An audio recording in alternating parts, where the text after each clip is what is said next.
Hello friends, CTET 2020। तो स्वागत है आपका सीटेट की ऑनलाइन क्लासेज में। आज की इस वीडियो में हम बात करने वाले हैं सीडीपी यानी कि चाइल्ड डेवलपमेंट की प्रीवियस ईयर के क्वेश्चन पेपर जुलाई 2019 की। तो आज की इस वीडियो में हम करेंगे 15 क्वेश्चन और अगली वीडियो में फिर 15 क्वेश्चन अगली वीडियो में सॉल्व करेंगे फुल कॉन्सेप्ट और ट्रिक के साथ। जिसने भी चैनल को सब्सक्राइब नहीं किया है वो चैनल को सब्सक्राइब कर लें एंड बेल आइकन को जरूर दबा लें, जिससे आने वाली वीडियोज़ की नोटिफिकेशन आप तक पहुँचती रहे। तो स्टार्ट करते हैं आज की क्लास। आज का आपका क्वेश्चन है कि बच्चों की गलतियां एवं भ्रांत धारणाएं क्या हैं। बच्चों की गलतियां और जो भ्रांत धारणाएं हैं वो क्या है। एक सूचित करती है कि बच्चों की क्षमताएं वयस्कों की तुलना में बहुत निम्न स्तर की हैं। सेकंड ऑप्शन है आपका शिक्षण अधिगम प्रक्रिया में महत्वपूर्ण कदम है। थर्ड ऑप्शन है आपका शिक्षण अधिगम प्रक्रिया के लिए रुकावट एवं विघ्न है। और फोर्थ ऑप्शन है आपका शिक्षण अधिगम प्रक्रिया में अनदेखी करनी चाहिए। तो आपका देख रहे हो कि आप शिक्षण अधिगम प्रक्रिया में अनदेखा तो नहीं कर सकते, तो ये होगा आपका नेगेटिव टैग वर्ड। शिक्षण अधिगम प्रक्रिया के लिए रुकावट है, ये भी नेगेटिव टैग वर्ड होगा। जहाँ भी रुकावट और विघ्न आए वहाँ आपका नेगेटिव टैग वर्ड रहेगा। दूसरी है कि सूचित करती है कि बच्चों की क्षमता वयस्कों की तुलना में बहुत निम्न स्तर की हैं, तो हम इसमें तुलना भी नहीं कर सकते। तो हमारा ऑप्शन नंबर सेकंड राइट होगा। क्या राइट होगा आपका? ऑप्शन नंबर सेकंड राइट होगा। शिक्षण अधिगम प्रक्रिया में महत्वपूर्ण कदम है, क्योंकि जो आपकी जो भ्रांत धारणाएं होती हैं वो अधिगम का ही एक अंग होती हैं, यानी कि सीखने का ही एक अंग होती हैं और किसी भी विशेष स्तर को समझने का प्रयास करने के लिए जरूरी होती हैं। तो नेक्स्ट क्वेश्चन है आपका, संरचनात्मक ढांचे में बच्चे को किस रूप में देखा जाता है। जो संरचनात्मक ढांचा जो होता है उसमें बच्चे को किस रूप में देखा जाता है। एक समस्या समाधान करने वाला तथा वैज्ञानिक अन्वेषक के रूप में। नेक्स्ट है आपका लघु वयस्क के रूप में, जो सभी पक्षों जैसे आकार, संज्ञान तथा संवेग में वयस्क की तुलना में कम है। नेक्स्ट ऑप्शन है आपका कोरी, पटिया या खाली प्लेट, जिसके जीवन के अनुभव को द्वारा पूर्ण रूप से आकार दिया जाता है। और नेक्स्ट ऑप्शन है आपका एक निष्क्रिय प्राणी, जिसे अनुबंधन के द्वारा किसी भी रूप में आकार दिया जा सकता है या फिर ढाला जा सकता है। तो एक संरचनात्मक ढांचे में आप बच्चे को किस रूप में देखेंगे, क्या होगा बच्चे का रूप। तो इसका ऑप्शन नंबर कौन सा राइट होगा आपका? ऑप्शन नंबर फर्स्ट राइट होगा। एक समस्या समाधान करने वाला तथा वैज्ञानिक अन्वेषक के रूप में। किसके रूप में देखोगे आप? एक समस्या समाधान करने वाले और अन्वेषक के, वैज्ञानिक अन्वेषक के रूप में देखोगे। संरचनात्मक ढांचे में बच्चे को एक समस्या समाधान करने वाला तथा एक वैज्ञानिक अन्वेषक के रूप में देखा जाता है, क्योंकि शिक्षा वह दायित्व होता है जो बालक का उच्च स्तर तक विकास करने में सहायक होता है, जिससे बालक अपने व्यक्ति का सर्वांगीण विकास कर सके तथा सभी प्रकार की परिस्थितियों में अपने आप को समायोजित कर सके। शिक्षा जो होती है वो क्या होती है? एक ऐसा रूप होती है, ऐसा दायित्व होता है कि जिसमें बच्चे को इतना विकास करने में, जो अपने बच्चे का स्तर जो होता है बच्चे का, उसको विकास करने में सहायक होती है। उसको सामाजिक विकास में ये मतलब ये है कि सर्वांगीण जो विकास होता है वो शिक्षा के द्वारा किया जा सकता है। नेक्स्ट है आपका,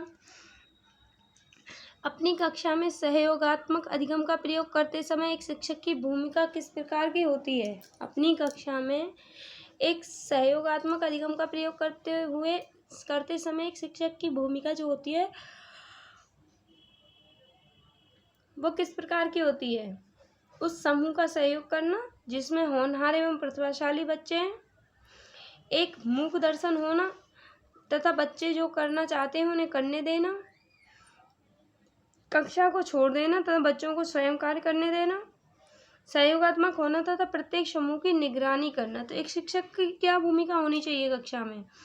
एक समूह का सहयोग करना जिसमें होनहार एवं प्रतिभाशाली बच्चे होते हैं, ये नेगेटिव होगा, क्योंकि एक शिक्षक सिर्फ उन बच्चों की का ही सहयोग नहीं कर सकता जिसमें होनहार और प्रतिभाशाली बच्चे होते हैं। शिक्षक के लिए कक्षा में सारे बच्चे एक समान होते हैं। एक मूक दर्शन होना तथा बच्चे जो करना चाहते हैं उन्हें करने देना, ये भी नेगेटिव टैग वर्ड होगा आपका। कक्षा को छोड़ देना तथा बच्चों को स्वयं कार्य करने देना, एक शिक्षक कक्षा को नहीं छोड़ सकता, तो ये भी आपका नेगेटिव टैग वर्ड ही होगा। ऑप्शन नंबर 4 राइट होगा आपका। कौन सा ऑप्शन राइट होगा आपका?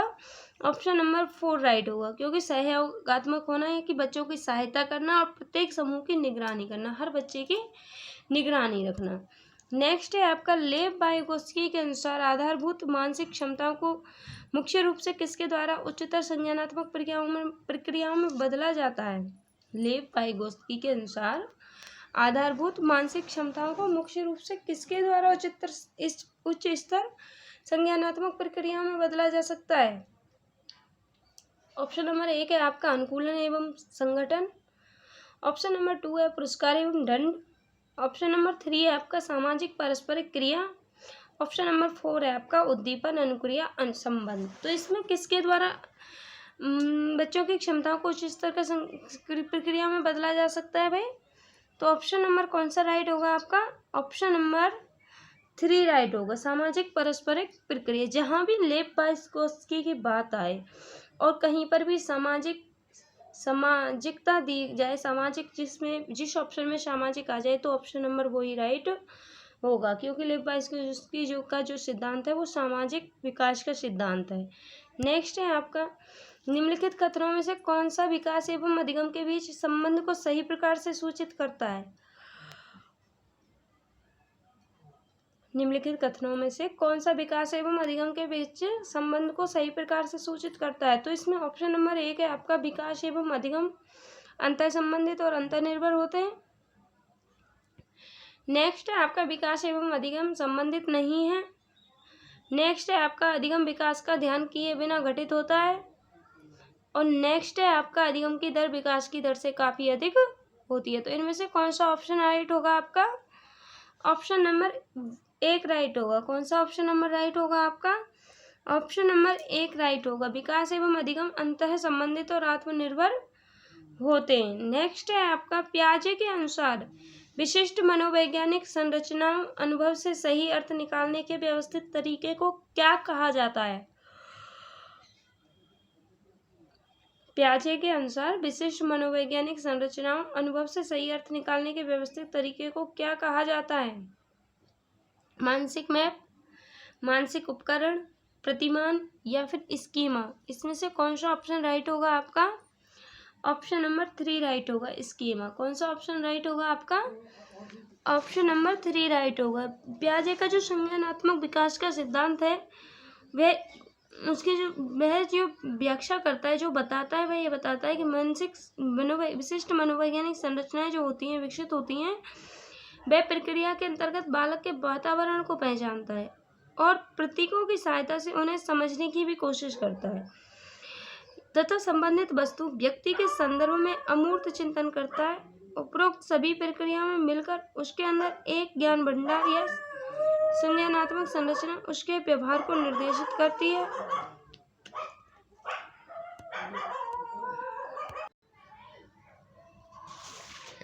तो इसके अंदर तो क्या आएगा आपका? स्कीमा आएगा। नेक्स्ट है आपका एक उचित प्रश्न सुझाव के द्वारा बच्चे की समझ को उस बिंदु से बहुत आगे ले जा सकता है जिस पर वह अकेले बहुत पहुंच सकती है। निम्नलिखित में से कौन सी संरचना उपरोक्त कथन को प्रकाशित करती है? बुद्धि, समीपस्थ निकृष्ट विकास का क्षेत्र, साम्य धारण या संरक्षण। इनमें कौन सा ऑप्शन राइट होगा आपका? तो इनमें ऑप्शन नंबर राइट होगा आपका 2, समीपस्थ निकटस्थ विकास का जो क्षेत्र है वो आपका राइट होगा। नेक्स्ट है आपका समाचार पत्रों से कहानियों एवं कथनों का चयन करना एवं प्रस्तुत करना जो पुरुष एवं महिला दोनों को गैर परंपरागत भूमिकाओं में चित्रित करते हैं। निम्नलिखित में से किसके लिए एक प्रभावी रणनीति है? लैंगिक जेंडर रूढ़ियों का सामना करने के लिए, या फिर लैंगिक जेंडर पक्षपात को बढ़ाने के लिए,